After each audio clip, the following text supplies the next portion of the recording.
इस मटेरियल दुनिया के बाहर क्या है? ये वर्ल्डली डोमेन है। क्या उसकी कैरेक्टरिस्टिक क्या है? आंखें इनको देख सकती हैं, हाथ इनको स्पर्श कर सकते हैं, आवाज करूंगा तो कान सुन सकते हैं, और मन इनकी छवि बना सकता है। ये वर्ल्डली रियल्म की या वर्ल्डली डायमेंशन की पहचान होती है। हमने बोला इसके आगे जो उसकी बात करो, जबकि हमने कहा जिसकी बात की जा सकती है वो सिर्फ इसी डायमेंशन का है। ठीक है, तो केन उपनिषद क्या कहता है कि श्रोत्रस्य श्रोत्रम, वो जो आगे है वो कानों का कान है, वो आंखों की आंख है। कहता है शब्द उस तक जाना चाहते हैं, जा नहीं पाते, असफल होकर वापस लौट आते हैं। मन उसकी कल्पना करना चाहता है, कर नहीं पाता, असफल होकर चुपचाप बैठ जाता है। वो है आगे। अब बताओ उसके बारे में कुछ कैसे बोलूं? और अगर मैंने उसके बारे में कुछ बोल दिया तो मैंने उसको घसीट कर कहाँ डाल दिया? मटेरियल यहीं डाल दिया। और अगर यहाँ डाल दिया तो उसकी कीमत क्या बची? तो इसीलिए जो बियॉन्ड है उसकी बात एकदम नहीं करनी चाहिए। वेदांत सीधे सीधे वर्जित करता है कि कर मत देना उसकी बात। बार बार इसीलिए कहता है कि सत्य या आत्मा या ब्रह्म अचिंत्य है, अकथ्य है, अप्रमेय है, अकल्प्य है, निराकार है, निर्गुण है, उसके बारे में कुछ मत बोलना। और जो उसके बारे में बोले उसको कहना गपोड़ी, ये किससे बाज आदमी है, इतनी बातें कर रहा है बियॉन्ड की। बियॉन्ड की तो कोई बात नहीं कर सकते। बुद्ध के पास लोग आते थे, कहते थे अनात्मा के बारे में आप इतना बोलते हो, सब नकली है, सब नकली है, सब अनित्य है। ये बुद्ध का दर्शन है। बोलते थे ये तो बोल दो आत्मा क्या है। बुद्ध क्या बोलते थे? बुद्ध कहते थे एक शब्द भी अगर बोल दिया तो वो जो बियॉन्ड है उसका अपमान हो जाएगा। जल्दी से गलत जवाब के साथ, गलत जगह पर, गलत चीज के साथ सेटल मत हो जाओ। इसके अलावा जिंदगी में और कोई सावधानी रखने की जरूरत नहीं है। सेटल मत होना, बस सेटल मत होना। वो जितने भी अर्थ होते हैं सेटल होने के, उन सबसे बच के रहना। जन्म से ही आदत होती है कि जहां है उसी जगह को सही मान लेना, क्योंकि उससे बेहतर जगह जाने में मेहनत करनी पड़ती है और तकलीफ होती है।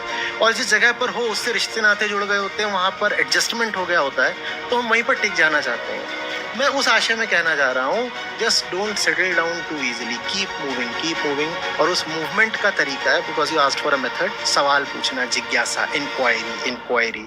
Never let the flow of questions cease, never let your questions go down to authority. कोई बहुत बड़ा नहीं होता है, ना दुनिया बहुत बड़ी है, ना हमारी सुख सुविधा बहुत बड़ी है, ना संसार बहुत बड़ा है, ना अपना अहंकार बहुत बड़ा है। सवाल लगातार जारी रहने चाहिए, कोई भी जवाब आखिरी नहीं होना चाहिए। इसके अलावा आगे बढ़ने का और कोई तरीका मिलने वाला है नहीं। आप इंजीनियर हो, तो जब एक इंजीनियर अपने इंजीनियरिंग कॉलेज के दोस्तों से मिलता है, वही इंजीनियरिंग कॉलेज वाली बातें होती है, वही वाइब फॉर्म होती है, ऊपर ऊपर से होता है। ओके। अंदर अंदर तो अब जब पुराने लोगों से मुलाकात होती है तो उनकी जिंदगियां बहुत अलग दिशाओं में निकल गई होती हैं।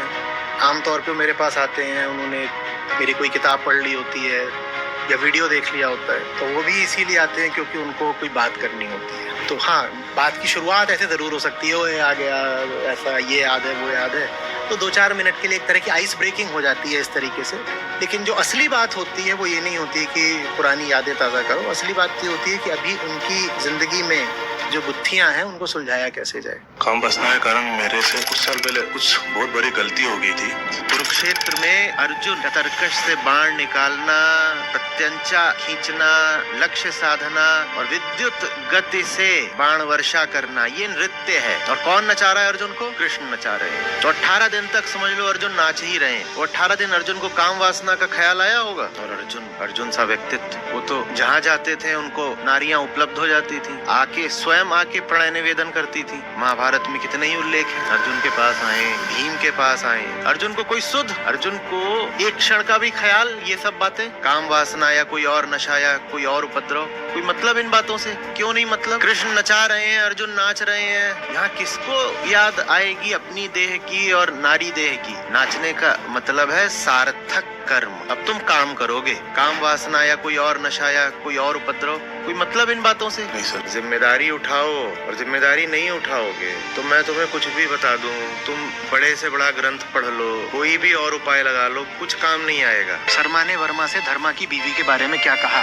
अब यही यक्ष प्रश्न दिमाग में चल रहा है पिछले 6.5 साल से। अरे तुम नाम बदल दो, किरदार बदल दो, बात तो वही है कि नहीं है? दुनिया को हर आदमी जप रहा है। इस मामले में तुलसीदास की पत्नी की जो एक बात अमर हो गई है कि जितना पतिदेव तुम मुझे भज रहे हो, इतना राम को भजा होता, तुम्हारा काम हो गया होता। अस्थि चर्म में देह मम, तामई जैसी प्रीति तैसी जो श्री राम म होती न तौ भव भीति। तुलसीदास तो फिर भी अपनी ब्याहता को भजते थे। हम भजते भी अभी शर्मा को, फिर वर्मा को, फिर धर्मा को और फिर धर्मा की बीवी को। किसी एक जगह टिक भी तो नहीं पाते ना, क्योंकि ये जगह टिकने लायक है ही नहीं। कितना पूछ लिया कीजिए बस अपने आप से, ये इस लायक है?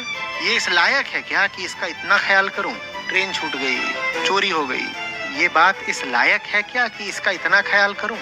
इतना ख्याल किसी ढंग की चीज का कर लूं तर ही जाऊंगा। इस दफे मैंने पढ़ा, बच्चा सांप के साथ खेल रहा था। सांप भी मस्त, बच्चा भी मस्त। तो सांप को भी फन आ रहा था बच्चे के साथ खेलने में। उसको भी मौके कम मिलते, वो भी इधर उधर कर रहा है, आगे पीछे डोल रहा है, कुंडली मार रहा है, कभी खड़ा हो जा रहा है, कभी लेट रहा है। बच्चा भी उसको उठा के कभी माला की तरह गले में पहन रहा है, कभी उसको ऐसे दबा रहा है, कुछ कर रहा है। जब बच्चे ज्यादा दबाते तो सांप फुफकारी भी मार दे रहा है। बच्चा हंस रहा है, देखो कैसी आवाज करता है। माँ आई, बरसात का मौसम था, सांप ज्यादा निकलते हैं। माँ आई, देखा ये नजारा, इतनी जोर से पलट के भगी, उल्टा गिरी बिल्कुल ऐसे ऐसे। माँ के पास सांप को लेकर कहानी है, बच्चे के पास नहीं है। और सांप भी प्रकृति की औलाद है, मनुष्य की तरह विक्षिप्त नहीं है कि बात बात में काटता फिरे। ज्यादातर जो सांप होते हैं, ज्यादातर माने 60% नहीं, 90, 95, कुछ क्षेत्रों में तो 99 माने 100 में से कोई एक ही होगा जहरीला। वो जहरीला भी अगर काटे तो जरूरी नहीं है कि वो जहर छोड़े।